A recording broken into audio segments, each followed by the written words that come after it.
Okay, my name is Hector Carrillo, and tonight I will be presenting my intern project based in both the use of vectors, or more widespreadly known as arrays, and and stacks.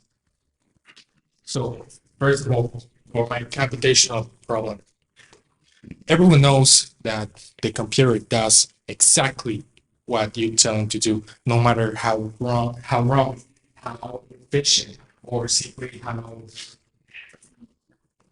fantastic it may seem. The computer is going to do exactly what you tell it. So why is this important?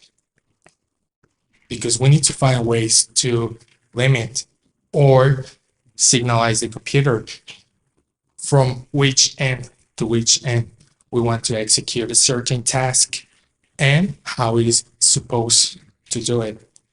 So for this, I created a translator from both text to Morse code and from Morse code to text, and the application more specifically of the data structures are the stacks.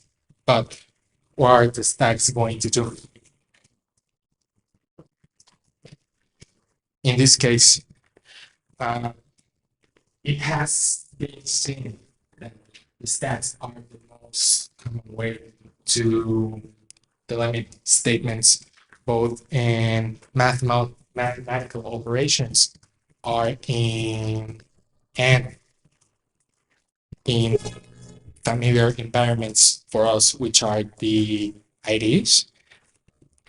So in this case, as already said, the usage of stacks in this project is to balance the amount of parentheses which we are going to use to initialize any statement and translate the element, and to signalize which are the elements we want to translate.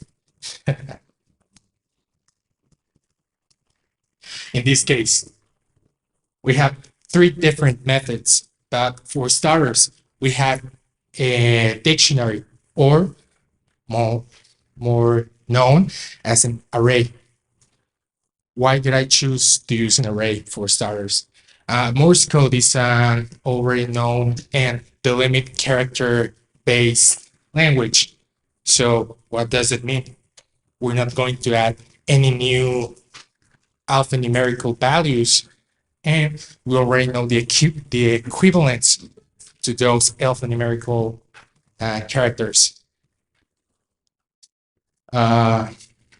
In this case, the dictionary is going to be an ON operation, because we're not going to constantly add new values.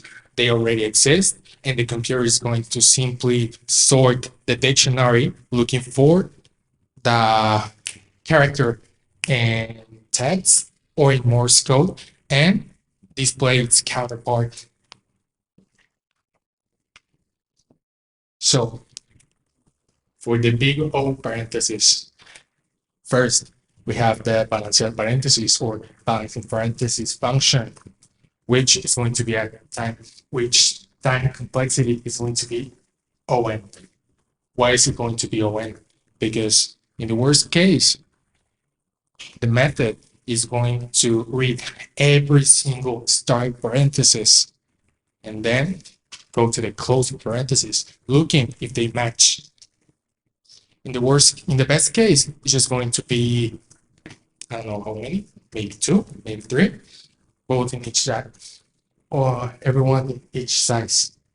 Now, for the text to Morse within parentheses function, that is the one that's going to do the translation itself.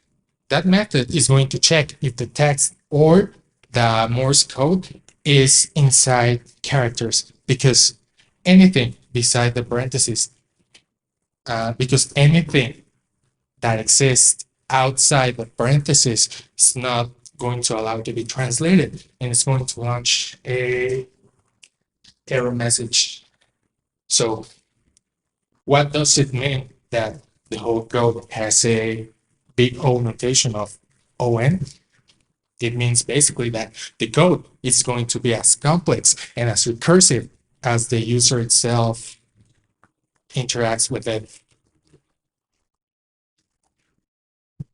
Now, the flow chart of the code in the start. So, as a dictionary is an already built database, to say something, it already claims its memory from the computer. And then there are going to be four options displayed to the user. There can be either be the option one for the translation from text to Morse code. And as I said, first, the method is going to check if the statement itself is within balanced parentheses. If it is the translation is going to get displayed. Then the translation is going to get added into a new stack of previous translations. In case that either the text or the whole statement isn't inside of balanced parentheses, the method is going to display an error message and is going to send the user back to the interface. For the Morse code to text, it's going to be exactly the same. And as I said, that gives us a time complexity of ON.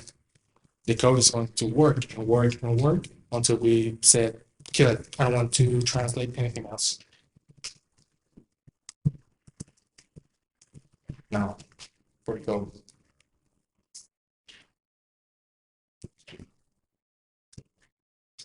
As I said, here we have the Morse code dictionary.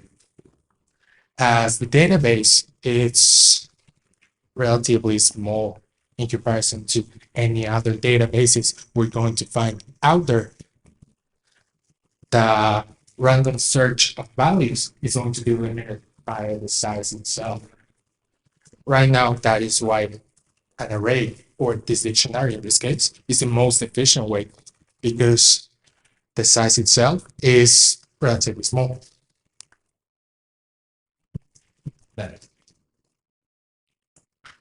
Let's go for actual use. What do you want to do? Translate from text to Morse or Morse to text? Text to Morse. Okay. In that case, that's going to be the option one. Tell me what you want to say. How do you think that is? It needs to be weird. Yeah. So initialize new open parentheses. Now, tell me what you want to translate. I'm gonna get a 10. A 10? A 10. No, I'm gonna get a grade of 10. Okay. I'm going to get a grade of 10. Like that? No, also like this. Okay. There we go. In this case, as we use the space bar, the characters themselves are going to be separated by the slash. Now, in this case, the translation was successful. What does it mean? The translation is going to be added to a stack. So let's say